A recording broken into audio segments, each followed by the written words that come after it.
હું 2500 વડાપાઉં વેચું છું 4 થી 7 વાગ્યા સુધીમાં. બોમ્બે સ્ટાઇલ જ એમ શેકવાનું નહીં, એમ જ સમજી ગયા તમે. 4-5 વાગે તો પતી જ જાય એના વડાપાઉં. અમે ક્યારેક આવ્યા તો અમારે સ્પેશિયલ ધક્કો જ થાય. 12 વર્ષ પહેલા 5 રૂપિયામાં હું વેચતો. અમને અને ગ્રાહકને પેલા ફાયદો થવો જોઈએ, અમને પછી આવવો જોઈએ. બહુ સારા. એ વડાપાઉં ને તમે રેટ આપ્યું હોય 1 થી 10 માં તો કેટલા આપો? 10-10. 10 કપાસિયા તેલ. પામ નહીં. હેલો રાજકોટિયન્સ, આમ તો છે ને આપણું રાજકોટ મોજીલું અને રંગીલું છે અને ખાવાની બાબતમાં તો હંમેશા આગળ. બર્ગર હોય, પીઝા હોય, વડાપાઉં હોય કે પછી ઢોસા હોય, ગમે તે હોય, રાજકોટિયન્સ હંમેશા આગળ હોય છે. અને રહી વાત વડાપાઉંની તો એ ખાલી મુંબઈમાં જ નહીં પણ રાજકોટના પણ ફેમસ છે અને એ પણ માત્ર 8 રૂપિયામાં. તો આજે છે ને હું તમને રાજકોટની એક એવી પ્લેસ બતાવીશ કે જ્યાં વડાપાઉં માત્ર 8 જ રૂપિયામાં મળે છે. તો હવે તમને એ પ્લેસે લઈ જાઓ અને વડાપાઉં ટેસ્ટ કરીએ કે વડાપાઉં કેવા છે. હવે આપણે છે ને વડાપાઉં ટ્રાય કરીએ. આ ભાઈ કે છે એમ કે પ્યોર બોમ્બે સ્ટાઇલ ના વડાપાઉં છે.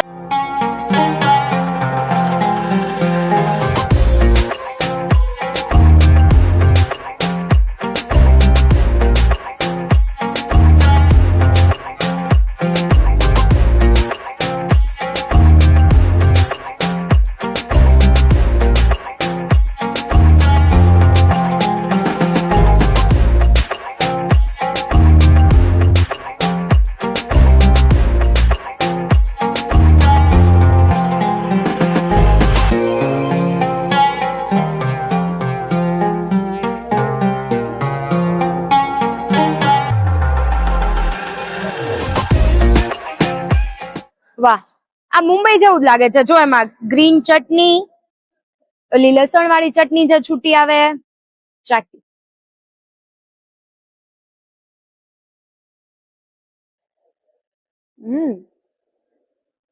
મસ્ત છે હો વડાપાઉં.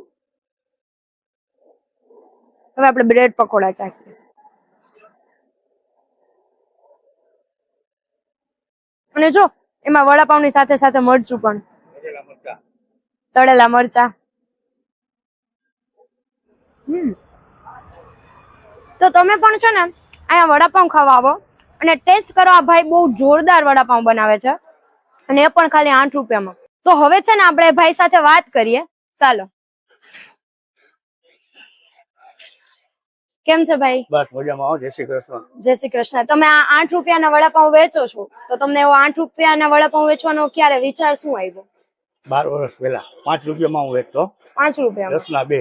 ઓહ. ગોંડલ રોડ પર સત્યવિજય પાસે. હા. આ બીજી બ્રાન્ચ છે. અહીંયા પછી 5 ના 8 કર્યા.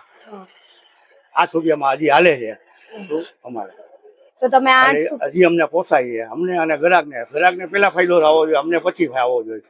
એવો અમારો આધ્યાય છે, એમ ન્યાય છે. શું એવું નહીં કે 10 કરી નાખો. અત્યારે 1 વર્ષથી અહીંયા 8 રૂપિયામાં વેચવું. આજુબાજુમાં ગમે અમારી પાસ કરવાની છૂટ અને 7 વાગ્યા પછી અમારા ગમે એને કોમેન્ટ કરીને પૂછવાની છૂટ કે 7 વાગ્યા પછી અહીંયા પટેલ વડાપાઉંમાં નહીં જવાનું.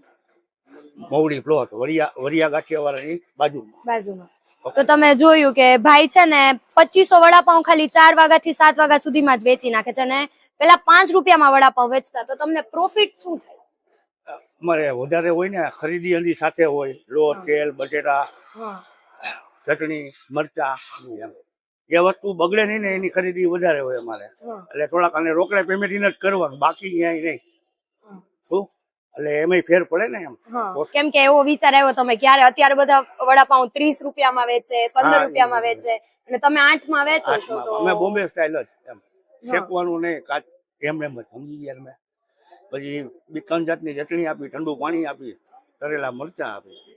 તો હવે છે ને આપણે અહીંયાના થોડાક લોકો સાથે વાત કરીએ કે જે વડાપાઉં ખાય છે અથવા કેટલા દિવસોથી અહીંયા આવે છે વડાપાઉં ખાવા, તો એને એનો ટેસ્ટ કેવો લાગે છે, ટેસ્ટને કેટલા રેટિંગ આપશે એ પૂછીએ. શું કે ભાઈ, તમે અહીંયાના વડાપાઉં ખાધા છે પેલા?